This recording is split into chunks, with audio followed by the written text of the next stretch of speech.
Мітинги біля посольств в Києві штучними грошима закидають диппредставництва країн, які проголосували за повернення Росії до ПАРЄ. Хода пікетів почалася біля амбасади Австрії. На місці подій зараз наш кореспондент Владислав Стужук.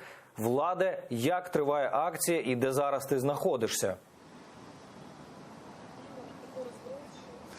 Вітаю, Тарасе. Звідси від амбасади Австрії розпочалися пікети біля європейських посольств. Сюди прийшли кілька десятків людей. Їх обурило повернення російської делегації до парламентської асамблеї Ради Європи. Люди скандували гасла, як то «Європа капітулює, Україна воює», «Україна не здасться», «Ні Росії в ПАРЄ» та «Ні реваншу». Крім того, за паркан амбасади люди кидали ось такі сувенірні долари та скривавлені російські рублі, як символ того, що Європа продалася за членські внески Росії до ПАРЄ. Далі прошу пряму мову організаторів.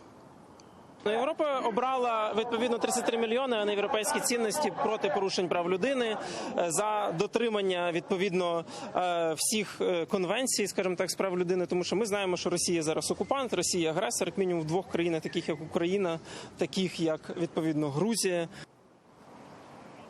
В ці хвилини акція продовжується. Активісти звідси пішли до посольства Німеччини, Норвегії, Фінляндії, Словаччини, Нідерландів та Вірменії, а закінчать акцію біля представництва Ради Європи в Україні. Тарасе. Дякую, Владе, за оперативну інформацію. Владислав Стужук з-під амбасади Австрії, з якої почалася хода пікетів щодо повернення Росії до ПАРЄ.